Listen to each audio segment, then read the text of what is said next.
Most people think insulin resistance means the body doesn't make enough insulin. But that's usually not true. In the early stages, the pancreas is actually producing more insulin than normal. The real problem is that the body cells stop responding to it properly. Over time, this can lead to high blood sugar and eventually type 2 diabetes. So what causes the body to become resistant to insulin? Insulin resistance is a condition in which the body's muscle, fat, and liver cells become less responsive to insulin.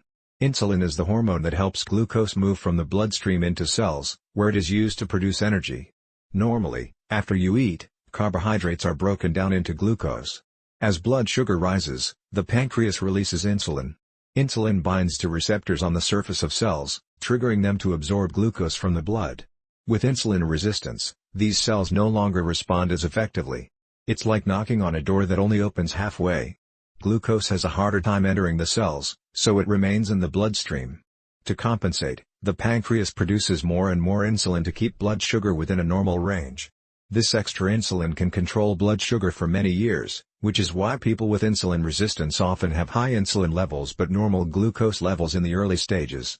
However, over time, the pancreas can become exhausted. As insulin production begins to fall, blood sugar starts rising, increasing the risk of prediabetes and eventually type 2 diabetes. Several factors increase the risk of insulin resistance. These include excess body fat, especially around the abdomen, physical inactivity, poor diet, genetics, aging, poor sleep, chronic stress, and conditions such as polycystic ovary syndrome, PCOS. Insulin resistance usually causes no obvious symptoms. Many people only discover they have it through blood tests or after developing prediabetes or type 2 diabetes. Some people may develop dark, velvety patches of skin, particularly around the neck or armpits, a condition called acanthosis nigricans, which can be a sign of high insulin levels. The understanding of insulin resistance has improved greatly through research into metabolism, hormones, obesity, and cell signaling.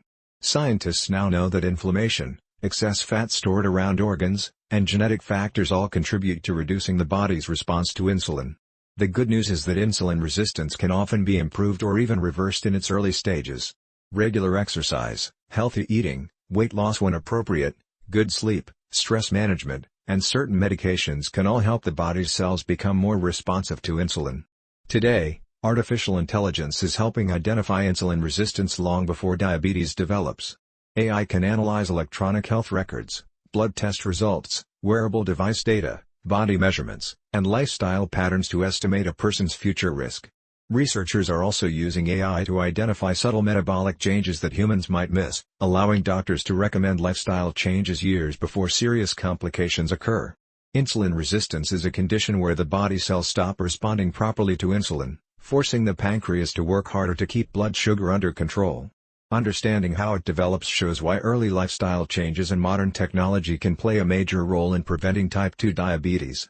Now that we've learned how insulin resistance develops, in our next video we'll explore hypoglycemia explained and discover what happens when blood sugar drops too low instead of becoming too high.